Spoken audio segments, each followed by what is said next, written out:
Bonsoir à tous, vous êtes sur le plateau de France 3 et nous poursuivons ensemble cette soirée consacrée au second tour de l'élection municipale avec une des surprises de la soirée, Grenoble. Estimation Ipsos Steria qui vient de nous parvenir. Grenoble tomberait aux mains des écologistes. Le vert Éric Piolle arrive en tête, selon cette estimation, et Jérôme Saffar serait battu. Tout de suite, je vous propose de regarder le reportage sur l'entre-deux tours, fait de tractations et de coups bas difficiles avec des appels de Jean-Marc Ayrault, des appels de François Hollande pour une union qui n'a pas fonctionné. On regarde ce reportage signé Sophie Granel et Marie Perrin. Rien n'y aura fait, ni les appels à l'union lancés par Jean-Marc Ayrault, ni même les menaces de retrait de l'investiture socialiste. À Grenoble, Jérôme Saffar n'a pas plié. Le candidat PS, deuxième lors du premier tour, a refusé de s'allier à la liste des Verts et du Front de gauche, pourtant arrivé en tête. Les désaccords sur le fond persistent, sur le développement économique, sur le logement, même sur les déplacements. Bref, tout ce qui a divisé par le passé était encore des éléments de division. Pour Éric Piolle, le problème serait avant tout un problème d'ego. Crédité d'une large victoire dans les sondages, Jérôme Saffar, dauphin désigné du maire sortant Michel Destaut, aurait mal supporté de se voir distancé au premier tour. Une querelle dont le candidat écologiste a rappelé les dangers. Dans la liste de l'UMP, il y a le retour du maire, de l'ancien maire de Grenoble, condamné pour corruption, et puis qu'il y a également la présence du Front National, qui pour la première fois depuis 1995 va re-rentrer au conseil municipal. Dans les alliances d'entre-deux tours, le cas Grenoble reste isolé. Dans l'écrasante majorité des communes, les socialistes et les Verts ont fusionné. Des mariages de raison, bien souvent, mais qui dans plusieurs villes, dont Nantes et Paris, ont pour seul objectif la victoire. Voilà Olivier, une commune que vous connaissez bien, la 11e ville de France, Grenoble. La grève Jérôme Saffar n'a pas pris ? Non, le pari était risqué, c'était celui au fond de l'emporter seul, sans l'investiture du Parti Socialiste et au fond avec des réserves de voix assez limitées. Eh bien ce pari ce soir se conclut par un échec. L'avance de M. Piolle au premier tour était, on le rappellera ici pour mémoire, de 1867 voix. Ce soir, l'écart est très important et là, la défaite ne souffre pas l'ombre d'un doute. C'est aussi pour le mouvement écologie Europe Les Verts une victoire importante car c'est une ville évidemment éminemment symbolique, une ville d'une taille et qui correspond finalement à un type de développement économique qui est au cœur de nombreuses discussions, de nombreux enjeux. En l'emportant ce soir, la liste de M. Éric Piolle, qui était composée, je vous le rappelle, du parti de gauche, mais aussi donc des écologistes et également d'un réseau de citoyens, et il faudra y revenir car les réseaux de citoyens ont fleuri à l'occasion de ces municipales, ils ont joué un rôle très très important, pour en parler dans la Drôme ou dans d'autres lieux en France. Eh bien, cette liste l'a nettement emportée et consacre une victoire qui est une sorte de boucle par laquelle la ville de Grenoble rejoint ou retrouve l'expérimentation qui était celle des groupes d'action municipale d'Hubert de Bedou, il y a de cela plus de 30 ans. La ville, rappelons-le, était dominée par les socialistes depuis 1995, depuis que Michel Destaut l'avait emportée contre Alain Carignon. Quelques mots sur ces tractations et sur aussi l'agression présumée d'Éric Piolle vendredi soir. Oui, l'entre-deux tours a été marqué par des négociations, tractations, discussions, même les mots sont piégés, donc comment les utiliser en toute innocence, par des incidents également, puisque vendredi soir, le leader de la liste écologiste Parti de gauche, Réseau citoyen, avait été victime d'une agression en rentrant d'une réunion par les réseaux sociaux. L'information relayée également par la presse nationale avait beaucoup ému. Cela aura participé de ce mouvement de dégradation du politique que l'on a pu observer ailleurs qu'à Grenoble, mais aussi à Grenoble. Voilà, deux hommes bien différents. Un apparatchik et un homme issu de l'entreprise. Oui, tout à fait. Monsieur Piolle est un ingénieur qui travaille dans une grande société informatique qui symbolise véritablement un tournant, un renouveau, un souci de participation, d'une démocratie plus participative, plus au fond transparente, plus proche des citoyens. Il l'a dit durant sa campagne, foin des protocoles, des étiquettes. Il va véritablement gérer cette ville en étant au milieu des Grenoblois et non pas au-dessus des Grenoblois. On verra si le pari sera là aussi remporté. Quelle touche peut apporter un écologiste à la tête d'une ville comme Grenoble de plus ? D'abord, la victoire des écologistes ce soir n'est pas une surprise puisque depuis plusieurs scrutins, leur score ne cessait d'augmenter, que ce soit législatives, les présidentielles ou dans des primaires récentes. C'est une victoire qui a beaucoup d'importance pour, au fond, expérimenter de nouvelles formes de déplacement, de voisinage ou de relations entre groupes sociaux. Je crois que ce sera scruté avec beaucoup d'attention par les états-majors des partis, mais aussi par les maires d'autres villes, car, encore une fois, la ville de Grenoble jouit d'une sorte de prestige ou de réputation, à tort ou à raison, en la matière. C'est une ville où s'inventent souvent, par le laboratoire, des modes de vie inédits. Oui, laboratoire pour les écologistes après avoir perdu Montreuil. Complètement. Grégoire Bouscambert, on vous retrouve pour de nouvelles estimations Ipsos. Oui, des estimations Ipsos, vous l'avez dit, dans des secteurs et dans des villes clés, puisque nous allons aller à Paris, dans le 14e arrondissement, un arrondissement clé. Et pour cause, la candidate UMP n'est autre que Nathalie Kosciusko-Morizet, qui espérait faire basculer la mairie à droite, mais elle était menacée par la dissidence de Marie-Claire Carrère-Gay, ex-secrétaire générale adjointe de la présidence de la République auprès de Jacques Chirac. Marie-Claire Carrère-Gay avait finalement rejoint le rassemblement Paris Libéré de Charles Becbédé. Et vous le voyez, eh bien, c'est la candidate du Parti Socialiste qui, selon ses estimations, arriverait en tête devant Nathalie Kosciusko-Morizet. Une mauvaise nouvelle pour la candidate UMP. Autre résultat très attendu à Marseille, dans le premier secteur. L'UMP Dominique Tian était arrivé en tête au premier tour des élections municipales dans ce secteur de Marseille, le premier. Il se plaçait devant le maire sortant, le socialiste candidat à la mairie de la ville, Patrick Menucci, et Dominique Demester pour le Front National. Et vous le voyez là encore, Patrick Menucci est battu dans ce secteur puisque c'est le candidat UMP qui a été élu. C'est donc une claque pour le candidat socialiste, Patrick Menucci. Également, autre estimation attendue dans le troisième secteur qui correspond au 4e et 5e arrondissement. L'UMP Bruno Gilles était arrivé en tête au premier tour de ces élections. Il se plaçait devant la ministre déléguée aux personnes handicapées, Marie-Arlette Carlotti. Le Front National avait obtenu plus de 18% dans ce secteur-là. Et vous le voyez, eh bien, c'est le candidat UMP qui a été élu. Le candidat Front National, lui, a été battu avec un peu plus de 18% des voix. Autre estimation dans le 7e secteur de Marseille. Alors ici, la mairie de ce secteur des quartiers nord de la ville pouvait bien tomber entre les mains du Front National. Stéphane Ravier était arrivé en tête la semaine dernière devant l'UMP Richard Miron et le socialiste Garo Ovzepian. Ce dernier avait décidé de maintenir sa candidature et cela a servi au candidat du Front National puisque celui-ci, selon ses estimations, serait élu avec 35% des voix. Enfin, en Midi-Pyrénées, un résultat, une estimation toujours à Toulouse. Selon un récent sondage, le maire sortant socialiste Pierre Cohen l'emporterait de justesse sur son concurrent UMP, mais la marge apparaissait trop faible pour deviner l'issue du scrutin. Et selon cette estimation, eh bien, c'est bien le candidat UMP qui remporterait la mairie de Toulouse. Merci à vous, Grégoire Bouscambert. Une réaction sur Marseille. Alors Marseille confirme à travers l'élection de M. Ravier à la mairie du 7e secteur la force de conviction déployée par le Front National dans cette ville, l'échec aussi des stratégies du Parti Socialiste, nous en avions parlé tout à l'heure, c'est la marque d'une implantation réussie. Le 7e secteur, c'est plus de 140 000 habitants, c'est une grosse ville qui est ici désormais dirigée par un maire frontiste. Comment est-ce qu'il va peser sur le conseil municipal, Stéphane Ravier ? Alors, c'est à l'échelle de sa circonscription, évidemment, qu'il va pouvoir assumer pleinement son rôle d'édile, mais il devra, bien entendu, à son tour, entrer dans des logiques de compromis qui ne devraient pas être des logiques de compromission, en tout cas si l'on en croit la stratégie déployée par Marine Le Pen, d'apprentissage pour convaincre que c'était là une étape dans un processus plus long. Un mot sur Paris avec notre site internet France TV Info qui vient de donner Anne Hidalgo gagnante au conditionnel encore bien évidemment puisque nous ne disposons pas de résultats définitifs sur Paris avec 54%. Voilà, maintenant nous allons écouter Vanessa Fils sur les réseaux sociaux. Vous avez scruté les messages, Vanessa ? C'est ce que je voulais vous dire, effectivement. Anne Hidalgo vient à l'instant de poster sur son site Twitter ce Merci Paris. Elle annonce ainsi sa victoire et effectivement sur France TV Info, un score annoncé 54,5% des voix, c'est beaucoup pour Anne Hidalgo. Donc on va voir si ça se confirme, mais en tout cas, elle a tweeté sur son compte Merci Paris. Merci à vous Vanessa. Un mot, une réaction Olivier Hill. Oui, sur Paris, on le sait, sondage et résultats du premier tour laissaient penser que la partie allait être difficile pour l'UMP. La conquête de Paris était pourtant un objectif, mais tout de même assez lointain.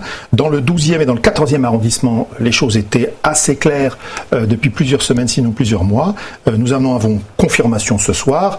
La ville reste à gauche dans les mains du Parti Socialiste et de ses alliés, car là aussi, il faut observer la dynamique d'alliance qui s'est opérée notamment avec les élus écologistes, eh bien cette dynamique a porté ses fruits. Paris sera donc désormais entièrement tourné vers le nouvel objectif, le nouveau débat, la constitution du Conseil du Grand Paris. Mais nous en reparlerons plus tard. Oui, on aura le temps d'en parler. Je vous propose maintenant d'écouter les réactions de Cécile L, nouvelle maire socialiste d'Avignon, suivie de Philippe Paya, le maire socialiste de Charleville-Mézières. On a tous mesuré à l'issue du premier tour effectivement la responsabilité qui nous incombait et c'est aussi ça qui nous a permis de dessiner ce rassemblement. Après, moi je me suis engagée avec mes colistiers depuis et un certain nombre de militants et de sympathisants depuis de longs mois pour aller à la rencontre des Avignonnais, pour écouter ces habitants qui malheureusement pendant 18 années de gestion municipale UMP n'ont pas été écoutés. La parole citoyenne n'avait pas valeur dans cette ville et j'ai construit un projet pour eux et avec eux, et je crois que c'est ça aussi qu'ils reconnaissent ce soir, et c'est pour ça que ce score, il est là pour en témoigner. Évidemment, c'est une grosse déception, on n'a pas réussi à atteindre l'objectif qu'on s'était fixé. Notre adversaire a su capitaliser les voix du Front National, les voix de M. Mancassi, les voix de M. Lenoble. J'étais maire, j'étais aux manettes. C'est la différence aussi entre un candidat qui a beaucoup de temps libre, qui peut être sur le terrain, qui peut être en campagne, et puis évidemment une équipe qui est tous les jours le nez dans le guidon, une équipe qui a également créé la grande agglo, la mettre sur les rails. C'est une grosse différence. Voilà, je vous propose de retrouver tout de suite pour de nouveaux résultats définitifs Grégoire Bouscambert. Oui, des résultats qui viennent de nous parvenir et qui nous emmènent en Corse à Bastia plus précisément, où une situation inédite se jouait entre ces deux tours. La droite, la gauche et les nationalistes avaient décidé de s'allier contre Jean Zuccarelli, le fils du maire sortant, membre du Parti radical de gauche. Alors le tout sauf Zuccarelli a-t-il fonctionné ? Visiblement oui, puisque vous le voyez, Jean Zuccarelli a été battu. C'est le candidat d'hiver gauche, d'hiver droite et donc de la liste commune qui a été élu avec un peu plus de 55% des voix. Résultat en Lorraine, à l'hôpital, Marine Le Pen avait annoncé cette semaine la fusion de 2 de ses listes avec des listes d'hiver droite pour battre la gauche, notamment dans cette ville de Moselle. L'UMP avait prévenu que tout colistier du parti présent sur des listes d'union avec le Front National serait exclu. Mais vous voyez, eh bien c'est le candidat d'hiver gauche qui a été élu puisque le candidat du Front National a été battu avec un peu plus de 32% des voix. Et donc la fusion des listes n'a pas fonctionné ici. Dans le Nord-Pas-de-Calais, résultat à Lille, Martine Aubry, la maire socialiste de la ville depuis 2001, briguait un 3e mandat. L'ancienne ministre était arrivée en tête au premier tour, mais n'était pas parvenue à éviter une triangulaire avec l'UMP et le Front National au second tour. Martine Aubry semblait toutefois à l'abri d'une déconvenue qui la mettrait hors jeu en vue d'un éventuel remaniement gouvernemental à l'issue de ce scrutin. Et vous le voyez, elle a été élue avec un peu plus de 52% des voix. Enfin, dernier résultat en Haute-Normandie à Rouen qu'elle a dirigé de 2008 à 2012. La ministre des Sports, Valérie Fournéron, était en 2e position sur la liste socialiste. Son successeur, le maire sortant Yvon Robert, semblait en très bonne voie pour rempiler. Vous le voyez, il a été élu à Rouen qui reste donc un bastion du Parti socialiste. Merci Grégoire. Un mot sur Bastia et la fin d'une dynastie. Oui, la fin d'une dynastie, celle des Zuccarelli qui dominait la ville depuis près de 30 à 40 ans. Une bataille d'héritiers aussi entre les deux fils de figures importantes. D'un côté, Edmond Simeoni avec son fils Gilles, de l'autre, évidemment, Émile Zuccarelli avec son fils Jean. Et nous avons ce soir une illustration aussi de la difficulté qu'il y a à transmettre des héritages politiques, mais aussi peut-être d'une usure de cette dynastie. On voit bien qu'elle ne parvient plus désormais à réunir, malgré un bon score au premier tour. Rappelons tout de même que M. Jean Zuccarelli avait réuni près de 40 points, mais l'essai n'a pas été transformé au second tour. À la direction de la région Midi-Pyrénées avec Toulouse, un match retour réussi pour Jean-Luc Moudenc, le candidat UMP, qui est ce soir maire de Toulouse, selon nos estimations Ipsos Steria. Oui, M. Pierre Cohen l'avait emporté en 2008 avec un petit millier de voix de plus sur son adversaire, Jean-Luc Moudenc. Ce soir, c'est la revanche, M. Moudenc, qui l'emporte assez nettement. Il avait 6 points d'avance au premier tour. Il confirme assez nettement, même si les choses sont assez resserrées, mais l'un et l'autre sont plutôt centristes, centre-gauche, centre-droit. Ce qui frappe aussi, c'est qu'au fond, les quartiers populaires ne se seront pas mobilisés en faveur de M. Pierre Cohen. Ce n'est pas faute d'avoir multiplié les mobilisations en direction de ces publics, notamment par un tractage dans les quartiers du Mirail, par des concerts. On pense à Zebda et au Motivé qui avaient tenté de renouer la dynamique gagnante de 2008. Tout cela n'a pas suffi. La campagne a été vive, un peu tendue là aussi, avec des débats proprement locaux, mais qui au fond ont bien partager l'électorat toulousain, des débats autour des questions de transport, de nouvelles rocades, de troisième ligne de métro. Bref, un débat riche, mais qui ce soir permet à M. Moudinque de l'emporter après avoir quitté le pouvoir en 2008. On écoute tout de suite Marine Le Pen qui tient un discours de victoire ce soir. On l'écoute. Eh ben écoutez, je suis très contente parce que sur la quinzaine de villes qui étaient gagnables, mais gagnables, après tout, c'est pas gagné, bien entendu, eh bien nous arrivons à gagner des villes. Voilà, je crois que le Front National est maintenant une grande force politique autonome. C'est la troisième grande force politique de France. Elle confirmera cela, bien entendu, aux européennes, j'espère de manière spectaculaire. Mais je suis évidemment très heureuse pour nos candidats qui sont maintenant maires et qui vont pouvoir démontrer à la France ce que le Front National est capable de faire, la manière dont nous respectons nos promesses, dont nous allons nous attacher à répondre aux préoccupations des habitants. Si on écoute Marine Le Pen ce soir, Olivier Hill, c'est la fin du bipartisme? Non, l'expression est exagérée et déplacée. On a parlé de tripartisme ou tripartisation de l'échiquier municipal. Non, ce qui est clair, c'est que les objectifs du Front National ont été remplis. D'abord parce qu'il est très présent lors des triangulaires. Il est désormais en mesure de proposer plus de 600 listes dans un scrutin qui ne lui est pas très favorable. Cela dit, son résultat global est assez proche de 1995. Il avait à l'époque emporté 4 villes d'importance. Ce soir, on s'oriente vers 5, 6, peut-être 7 villes. Au fond, nous serons dans un étiage plutôt de gains, mais de gains assez modérés et assurément très déconnectés de l'hypermédiatisation qui avait accueilli les percées du premier tour. Je vous propose d'écouter tout de suite Pierre Moscovici, qui est ministre bien sûr de l'économie et des finances à Bercy, mais qui était candidat en 3e position sur sa liste Parti Socialiste dans le Doubs. On l'écoute. Il faut prendre ça comme ce que c'est-à-dire une défaite, un échec que je reconnais volontiers, qui nous conduit à travailler, à reconquérir les électeurs de gauche qui se sont abstenus aux 2 tours et les électeurs qui ont manifesté leur mécontentement. À eux, je dis simplement que c'est vrai que nous avons demandé des efforts aux Français. C'est vrai que ces efforts étaient nécessaires parce que la politique de la droite avait cassé, abîmé le pays. C'est vrai que ça prend du temps. C'est vrai aussi qu'il faut davantage de justice sociale. Et c'est à tout ça que nous devons réfléchir, travailler. Aujourd'hui, c'est un soir de défaite, mais vous savez, la politique, elle est faite de convictions. Moi, je suis un homme de gauche dans la victoire, je suis un homme de gauche dans la défaite. Je me tourne vers les électeurs en démocrate en leur disant, bon, j'ai entendu le message ce soir, il sera entendu.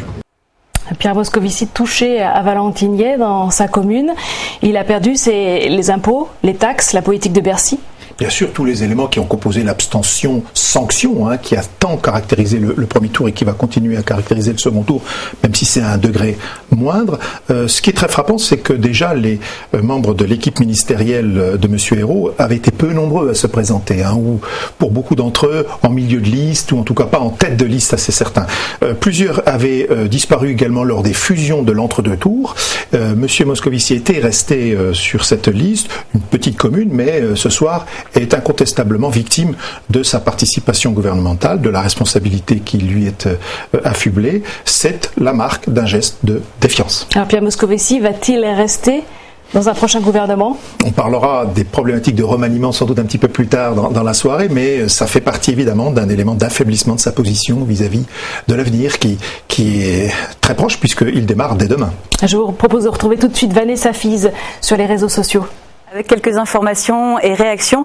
Réaction d'abord avec Cécile Duflot qui félicite Éric Piolle qui vient d'être élu maire écologiste à Grenoble. Elle le félicite ainsi que toute son équipe, immensément fière et heureuse, Cécile Duflot. À Cogolin, une autre bascule à l'extrême droite annoncée par France 3 Côte d'Azur, victoire du Front National avec 51,3% des suffrages. On part dans l'agglomération lyonnaise avec Saint-Priest, Chassieux, Rieux, Mion, Dessines, Francheville qui basculerait à droite selon ces informations sur Twitter. Et puis en restant justement dans l'agglomération lyonnaise, au QG de Gérard Collomb à Lyon, beaucoup de monde plus qu'au premier tour et les gens sont plutôt détendus. Merci beaucoup Vanessa Fize. Toulouse, on n'en a pas beaucoup parlé. On a annoncé les estimations qui donnent Jean-Luc Moudinque gagnant. Toulouse, c'est le retour aux sources parce qu'il y avait quand même une tradition de centre droit avec la famille Baudis. C'est la ville d'Airbus, une ville très peu endettée grâce à une économie florissante, mais quand même, vous l'avez dit tout à l'heure, dans les quartiers, l'éruption de djihadistes. On a vu quelques lycéens d'un lycée de Toulouse partir se battre en Syrie et en Turquie, interrogés par la direction de la surveillance du territoire. Est-ce que c'est une sanction également sur la non-politique de Pierre Cohen? Assurément, ces éléments ont contribué à dégrader quelque peu la fierté toulousaine et l'image de marque de cette ville, qui est une ville d'importance et qui aime la politique depuis très longtemps. Ce sont des éléments aussi qui ont été très largement imputés à l'évidence au maire socialiste sortant, qui a eu du mal à justifier des responsabilités qui étaient les siennes dans toutes ces affaires. C'est néanmoins un débat qui a été tenu entre deux adversaires qui, bien que rivaux depuis longtemps, se respectent. Ici ou là, il faut faire attention, hein, les équipes et les colistiers, c'est pas tout à fait la même chose que les têtes de liste. Les débats sont néanmoins restés courtois entre ces deux hommes, même si dans les derniers jours, ce passé, c'est-à-dire en fait ce passif d'une actualité très chargée, est revenu très en avant. Il y a des ministres qui sont venus soutenir Pierre Cohen. Même François Hollande s'était déplacé à Toulouse avant le premier tour de scrutin. Oui, c'est une bonne chose. Il semblerait que non, puisque ces déplacements de soutien, on le voit, on pourrait en faire la démonstration sur d'autres villes, ont plus nui aux candidats en contribuant à nationaliser un scrutin qui aurait sans doute été plus facile à gérer pour ces maires sortants, représentants du socialisme municipal, s'il était resté local. Alors je vous propose maintenant, Olivier Hill, d'écouter la réaction de Marielle de Sarnez, la vice-présidente du Modèle, qui félicite François Bayrou pour sa victoire ce soir, suivie de Nicolas d'Aragon, le candidat de droite qui vient d'emporter la mairie de Valence. Je suis très heureuse pour François Bayrou et ça me fait plaisir de le dire. Je trouve qu'il a fait une campagne formidable. Il a un lien depuis très très longtemps avec Pau et avec les Palois et ce lien s'est encore au fond renforcé, multiplié dans cette campagne. Et une grande majorité, plus de 63% des Palois ont ce soir, aujourd'hui, mis leurs espoirs au fond dans les mains de François Bayrou et je trouve que c'est très émouvant et il va avoir du travail. C'est incroyable ce score, on fait presque 54% dans une triangulaire, donc la légitimité évidemment, la mobilisation évidemment, une baisse du score du Front National c'est un premier sujet de satisfaction et puis finalement la démonstration qu'une campagne digne avec un bon programme et une équipe soudée, ça produit des résultats. Les Valentinois sont au rendez-vous, l'enfant de Valence que je suis est extrêmement touché, plein d'humilité face à la tâche à accomplir devant nous évidemment, il y a un grand travail à accomplir mais voilà, ce soir on décompresse et dès demain matin on se met au travail. Samedi il y aura l'élection du prochain maire et voilà, 6 ans devant nous pour refaire vivre Valence, lui donner une nouvelle dynamique, une ville plus soudée, plus solidaire, plus vivante, voilà, on est prêt. Nicolas d'Aragon, vainqueur UMP de la mairie de Valence ce soir. D'autres résultats tout de suite avec Grégoire Bouscambert. Oui Isabelle, à 21h37, les résultats commencent à affluer en nombre. Alors je vous les communique maintenant en direct et en temps réel. On part en Lorraine, à Forbach. Ici, ni fusion, ni désistement. 4 listes s'affrontaient aujourd'hui dans cette ville de Moselle. Les 2 candidats de droite avaient décidé de se maintenir séparément, malgré l'arrivée en tête au premier tour du vice-président du Front National, Florian Philippot. Il affrontait le maire sortant, le socialiste Laurent Kalinowski. Et vous le voyez, c'est bien le maire sortant qui a été élu. Il bat donc Florian Philippot. Celui-ci a obtenu un peu plus de 35% des voix. Dans le Limousin, direction Brive, ici en Corrèze, un département cher à François Hollande, Frédéric Soulier, le candidat UMP-UDI, était en ballottage favorable face au maire sortant, le socialiste Philippe Noche, et il a donc été élu à Brive-la-Gaillarde avec un peu plus de 58% des voix. Autre résultat qui vient à l'instant d'arriver, je vous le communique, en Bourgogne, Auxerre, à l'issue du premier tour, moins de 300 voix séparaient Guy Ferrez, le maire socialiste sortant, de son challenger UMP, Guillaume Larrivé. Le Front National n'était pas parvenu à se maintenir au second tour, mais le FN n'avait pas appelé ses électeurs à voter pour l'UMP et c'est le candidat du Parti socialiste qui a été élu à Auxerre. Enfin, un résultat en Rhône-Alpes, à Chambéry, la maire socialiste sortante Bernadette Laclais, qui s'était retrouvée en ballottage très défavorable la semaine dernière face au candidat UMP Michel Dantin, avait annoncé il y a quelques jours la fusion de sa liste avec celle du candidat communiste. Alors cela allait-il suffire? Eh bien non, puisque c'est le candidat UMP qui a été élu avec un peu plus de 54% des voix.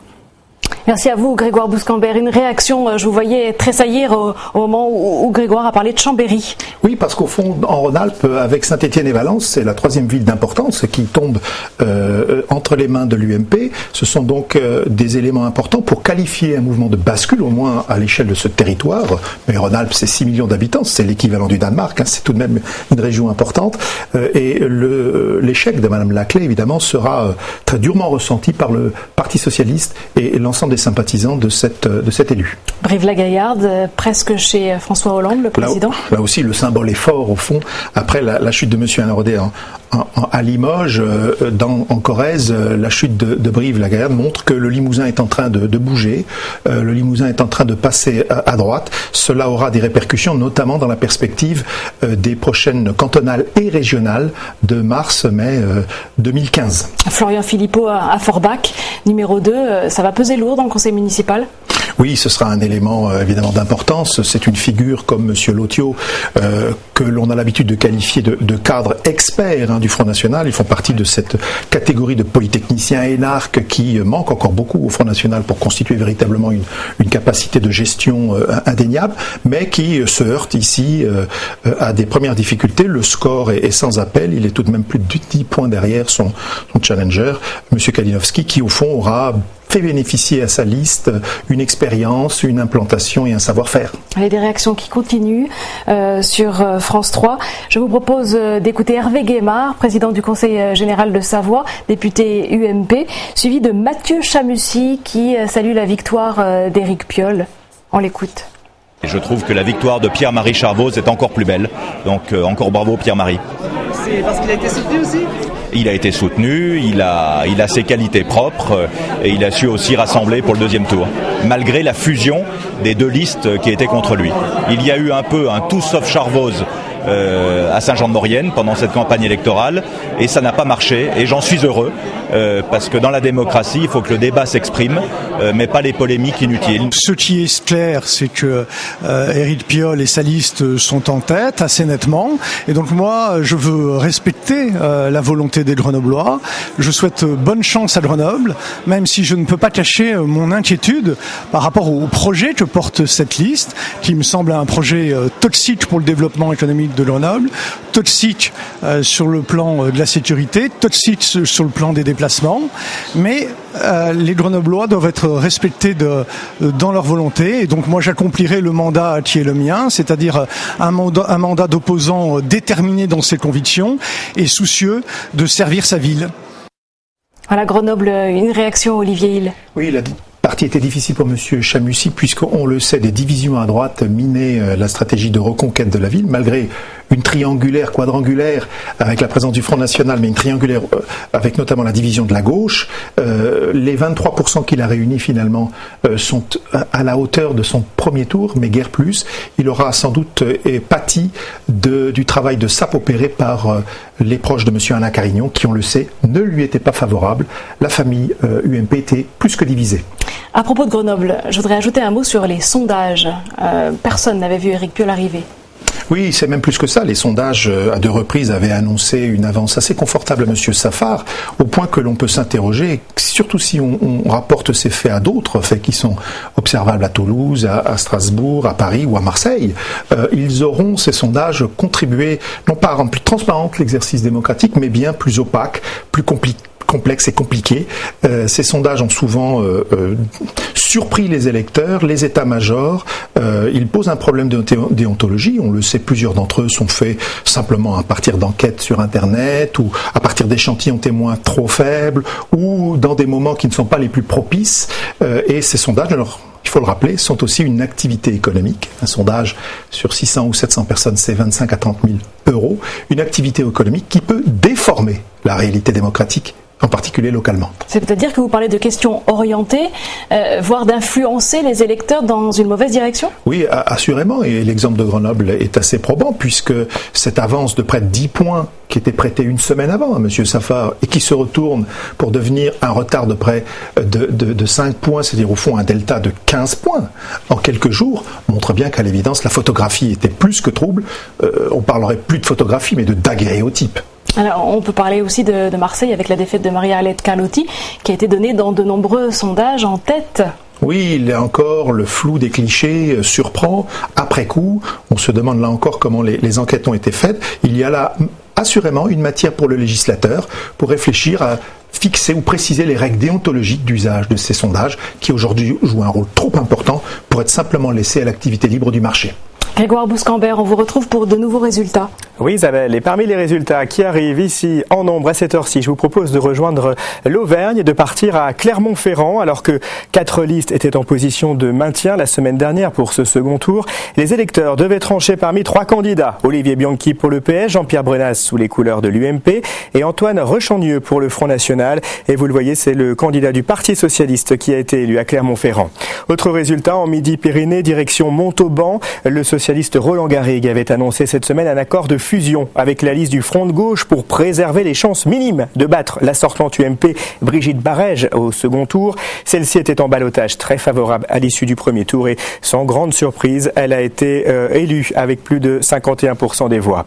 Direction les Pays de la Loire, à Laval, la ville n'avait plus été dirigée par la gauche depuis 13 ans quand le socialiste Guillaume Garot avait été élu en 2008 dès le premier tour. Ce proche de Ségolène Royal, nommé depuis ministre délégué à l'agroalimentaire, avait laissé son fauteuil de maire à l'un de ses adjoints, Jean-Christophe Boyer. Il était en ballottage défavorable à l'issue du premier tour et vous le voyez, c'est le candidat UDI-UMP qui a été élu. Enfin, le dernier résultat en Bretagne, à Rennes. Après d'âpres négociations, la députée Nathalie Appéré du Parti Socialiste et les 2 têtes de la liste Écologie Front de Gauche étaient parvenues à trouver un accord de fusion et cela lui a permis, vous voyez, de remporter la mairie de Rennes puisqu'elle a été élue avec un peu plus de 57% des voix. Merci à vous Grégoire. Je vous propose maintenant de retrouver l'estimation Ipsos Teria sur Strasbourg, autre ville à enjeu, très scrutée pendant ce second tour. Et cette estimation donne Roland Ries du Parti Socialiste vainqueur avec 46,60% des voix. Derrière Fabienne Keller, la candidate UMP, qui récolterait selon cette estimation 45,20%. Et puis le candidat du Front National arrive en 3e position avec 8,20%. Strasbourg échapperait, si on n'a pas encore les résultats définitifs, et les bureaux de vote ont fermé à 20h bien évidemment, échapperait à la droite. Oui, alors il faut être très prudent puisqu'un écart de 1,4 points entre les 2 premiers de ce second tour doit être considéré avec beaucoup de précaution, mais tout de même, il semblerait que M. Ries ait emporté son pari, un pari qui semblait difficile. Mme Keller avait, cette ancienne maire de Strasbourg, le vent en poupe au terme du premier tour, et elle pouvait penser aussi mobiliser les voix frontistes sur son nom dans une logique de vote utile de second tour. Le débat avait été riche, là encore, avec des questionnements forts sur le taux de chômage à Strasbourg qui reste assez élevé, près de 12%, avec des problématiques de transport mais aussi de constitution de métropole qui ont pu inquiéter également ici ou là des électeurs ou des états-majors. Bref, le pari de M. Ries semble conforter une logique de second tour plus favorable, ou en tout cas moins défavorable qu'on pouvait le penser pour le Parti Socialiste dans ces villes témoins, dans ces villes tests, dans ces villes à fort enjeu. Alors le Front National fait un score plus bas qu'au premier tour, vous l'avez remarqué, oui, selon ses estimations, oui, toujours. Est-ce que ça veut dire que la mobilisation a joué à gauche? Alors il faut faire très attention, les votants du premier tour ne sont pas nécessairement ceux du deuxième tour, hein. Il peut y avoir des mouvements de part et d'autre qui s'annulent et qui du coup rendent difficile l'exercice de lecture, mais tout de même il semble bien que une dynamique de vote utile est jouée, mais pas assez puissante toutefois pour permettre à Mme Keller de l'emporter sur M. Ries et au fond de revenir, d'emporter son pari. Tout de suite, Vanessa Fies sur les réseaux sociaux. Oui, avec tout d'abord une réaction, un commentaire de François Fillon sur ses réseaux sociaux. Le président de la République doit répondre à la vague de protestations populaires qui le submerge, estime-t-il. On va aussi parler d'un record de citoyenneté puisque la commune où on a voté le plus se situe dans les Côtes-d'Armor. Elle s'appelle Languédias et tenez-vous bien, on a voté à 94,21%. C'est le taux record de participation. Et on termine avec un match annulé puisque à Béziers, Robert Ménard est passé, soutenu par le Front National. Or, le patron du RC Toulon avait promis que si ça arrivait, il allait annuler le match de rugby amical qui allait se produire cet été contre Béziers, puisqu'il avait expliqué que sinon ça ferait trop d'étrangers d'un coup pour cette commune qui a choisi un homme soutenu par le Front National. Merci à vous Vanessa Fies. Alors on a beaucoup parlé de cette percée relative du Front National, on a entendu Marine Le Pen. Qu'en est-il du Front de gauche et de Jean-Luc Mélenchon, de Pierre Laurent ? Bien, le score du parti de gauche et plus largement du front de gauche est loin d'être déshonorant. Souvent d'ailleurs, il dépasse les 10% et avec des capacités d'arbitrage au second tour assez significatives. On peut le voir d'ailleurs à Toulouse où il n'avait pas appelé à voter pour M. Cohen et ça a eu un impact assez fort. En Seine-Saint-Denis, on le sait, sur la dizaine de villes qu'il dirige, le front de gauche était arrivé en tête au soir du premier tour dans 7 de ces 10 villes. C'est donc un élément qu'il faudra surveiller de très près. À l'heure où je vous parle, nous n'avons pas encore suffisamment de données pour établir un jugement définitif, mais c'est un point important. Ce parti, malgré la difficulté pour poser une stratégie véritablement adaptée à ce mode de scrutin, on sait les bisbilles ont été nombreuses entre le Parti communiste et le Parti de gauche, entre M. Pierre Laurent et M. Jean-Luc Mélenchon, aura assurément réussi plutôt son exercice municipal. Et dites-moi pourquoi Jean-Luc Mélenchon, où le front de gauche est resté assez inaudible avant le premier tour et qu'il est remonté sur la scène au second tour en s'exprimant, en comparant ses gains par rapport au Front National. Se comparer avec le Front National, est-ce que c'est une bonne idée ? Alors je ne crois pas que ce soit nécessairement une bonne idée. En tout cas, ce que cela exprime, c'est assurément un traitement différent des médias à l'égard tantôt de la gauche, tantôt de la droite. C'est peut-être sous ce rapport qu'effectivement la comparaison peut trouver son sens. Je ne reviens pas sur les insinuations ou stratégies rhétoriques qui consistent à faire de ces formes d'expression politique des extrêmes qui s'équivaudraient, bien entendu.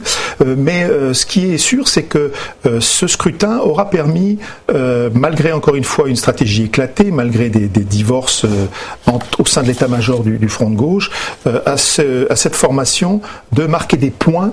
C'est une formation jeune, de marquer des points pour l'avenir. Ne l'oublions pas non plus, le parti de gauche est présent dans l'équipe de M. Piolle et donc accède au pilotage d'une ville qui n'est pas l'une des plus petites de France, la 11e, vous le rappeliez tout à l'heure Isabelle, la 11e et donc la 11e métropole de France demain. Merci Olivier. Tout de suite des réactions, des résultats avec Grégoire Bouscambert. Résultat, Isabelle, qui afflue à 21h51 ici. Je vous propose de partir en Bourgogne, à Auxerre plus précisément, à Dijon, où proche de François Hollande, le président de la communauté d'agglomération du Grand Dijon, le sénateur de Côte-d'Or et président du groupe socialiste au Sénat, François Rebsamen, était arrivé en tête du premier tour des municipales avec un peu plus de 44% des voix et sans grande surprise, vous le voyez, il a été élu avec plus de 52% des suffrages à Dijon. Autre résultat sur l'île de Beauté, à Ajaccio, où le maire sortant d'Hiver Gauche, Simon Renucci, était suivi de près par le député UMP de Corse du Sud, Laurent Marcangeli, la semaine dernière. Et il s'affrontait au second tour en compagnie du nationaliste Joseph Filippetti. Et vous le voyez, c'est le candidat UMP qui a été élu à Ajaccio. Résultat, toujours en région Rhône-Alpes. Cette fois-ci, nous partons à Saint-Étienne. Le Nuel s'annonçait très serré entre le maire socialiste sortant, Maurice Vincent, et son challenger UMP, Gaël Perdriau. Ils s'affrontaient aujourd'hui dans le cadre d'une triangulaire avec le Front National. Le FN, absent du scrutin en 2008, avait réussi ici une percée importante avec 19% des voix qui lui permettait de franchir la barre du deuxième tour. Mais vous le voyez, le candidat du FN a été battu en troisième position et c'est le candidat UMP qui a été élu avec plus de 47% des suffrages. Enfin, un dernier résultat que je viens à l'instant de recevoir, je vous le communique. Dans le Nord-Pas-de-Calais, à Calais, l'immigration clandestine était devenue un enjeu majeur de la campagne municipale. C'était l'une d'ailleurs des rares villes UMP qui pouvaient basculer au profit du Parti communiste, mais ça n'a pas été le cas puisque c'est la candidate UMP qui a été élue avec un peu plus de 52% des voix. Merci Grégoire. François Rebsamen à Dijon, une victoire importante, un siège de ministre ? Alors, c'est peut-être aller vite en besogne que de pronostiquer une telle issue, mais c'est assurément la victoire d'une parole socialiste assez libre, assez indépendante, qui s'était singularisée par des critiques adressées au gouvernement, et on le voit, ça a plutôt bénéficié à M. Rebsamen, qui l'emporte assez facilement, avec près de 18 à 19 voix points d'avance sur son concurrent direct. M. Rebsamen, au fond, transforme l'essai et montre que le socialisme municipal, qui reste proche des citoyens et qui reste en mesure au fond, d'intégrer une dynamique d'exigence de justice sociale, de soucis des plus pauvres et des plus défavorisés, peut continuer à peser dans le débat droite-gauche. Vous avez regardé le résultat de Calais avec beaucoup d'intérêt. Oui, parce que pour le Parti communiste, évidemment, cela faisait partie des objectifs qui étaient affichés. Conquérir Calais, d'autres villes, on le verra à Aubervilliers, on parlera de Montreuil sans doute un petit peu plus tard. Cela fait partie de ces villes qui pouvaient être conquises. Ce ne sera pas le cas, on l'a vu, et assez nettement. On parlait du taux d'abstention tout à l'heure, je le rappelle, 38%. C'est un taux d'abstention important. Pendant le second tour, il y a eu beaucoup de nouvelles désagréables pour le gouvernement, des désagréments qui ont peut-être contribué à ce désaveu. On a eu les chiffres du chômage en février. On a eu aussi la loi Florange retoquée. 2 symboles. Oui, 2 symboles et qui auraient dû contribuer à nationaliser un peu plus ce scrutin. On en avait beaucoup parlé. L'opposition avait déployé cette stratégie pour tenter de convaincre les électeurs, non pas de travailler sur l'évaluation de leur maire sortant, mais bien par leur bulletin de vote de condamner ou de sanctionner fortement le gouvernement. Eh bien, on voit là que cette stratégie s'est déployée un peu plus et qu'au fond, cette dynamique s'est renforcée. Je vous propose maintenant de retrouver Vanessa Fize sur les réseaux sociaux. Vanessa, d'autres tweets, d'autres messages? Oui, on va parler de Paris parce qu'à Paris, la campagne a été très très offensive sur les réseaux sociaux et ça continue ce soir. On vous le disait tout à l'heure, Anne Hidalgo a annoncé sa victoire sur les réseaux sociaux. Elle annonce également 54% des suffrages. Et maintenant, voici la réplique de Nathalie Kosciusko-Morizet. Dernier mensonge. Elle emploie le mot mensonge d'Anne Hidalgo qui prétend avoir gagné avec 54% des voix, ce qui exclut les 4 arrondissements qui ont été gagnés au premier tour. Et puis un autre commentaire sur Paris, celui-ci émane des écologistes. L'écologie progresse à Paris. Les électeurs ont montré qu'ils étaient sensibles au phénomène avec le pic de pollution. Voilà. Merci Vanessa. Tout de suite, direction Strasbourg pour écouter le vainqueur selon les estimations Ipsos Steria de Strasbourg, Roland Ries, le candidat Parti Socialiste. Je voudrais d'abord remercier l'ensemble des électeurs qui ont voté pour nous. Et même si à cette heure-là, le résultat n'est pas définitif, je crois que les choses sont en bonne voie. Je pense qu'une certaine idée de la politique ce soir, dans un contexte national difficile, a fait son chemin. Cette idée de la politique, c'est qu'il faut respecter les engagements qu'on a pris dans son programme électoral. C'est ce que nous avons fait en 2008 et c'est ce que nous avons réalisé tout au long de ce mandat.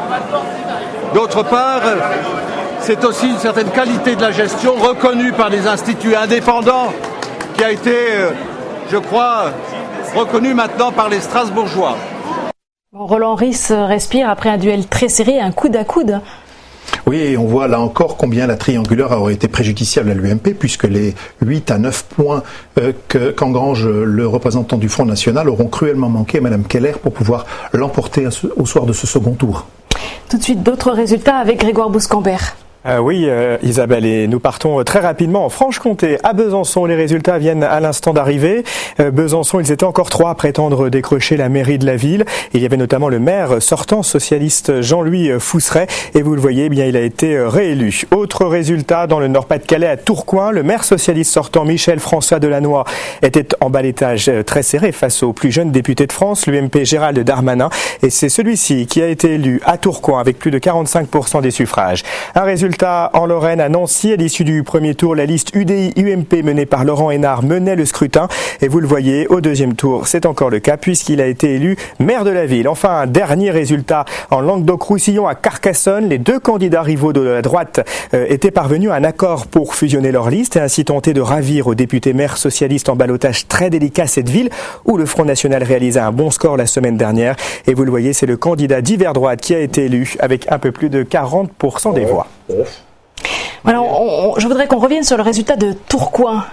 C'est un résultat, je suppose, que Martine Aubry doit regarder avec beaucoup d'attention ce soir. Oui, bien sûr, car pour la communauté urbaine de Lille, c'est un élément décisif. On va voir ce qu'il en est advenu à Roubaix, mais qui pourrait menacer la majorité dont elle dispose et donc faire changer de camp le groupe dominant dans cette assemblée. Donc c'est un élément évidemment à prendre avec beaucoup d'attention.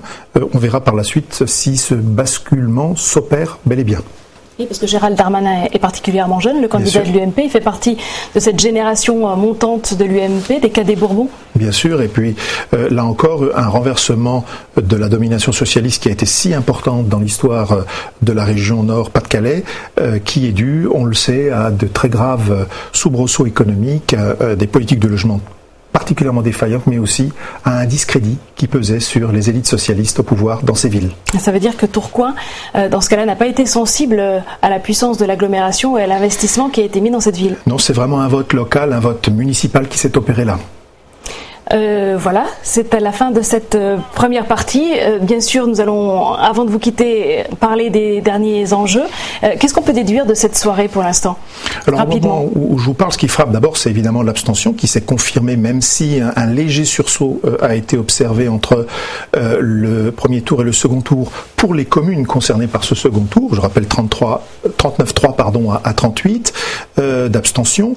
Observation également sur la force de l'UMP ce soir au deuxième tour, qui est en mesure de l'emporter dans de nombreuses villes de 50 à 100 000 habitants. C'est la victoire évidemment à Strasbourg, mais la défaite pour le Parti socialiste à Toulouse qui vont marquer les esprits.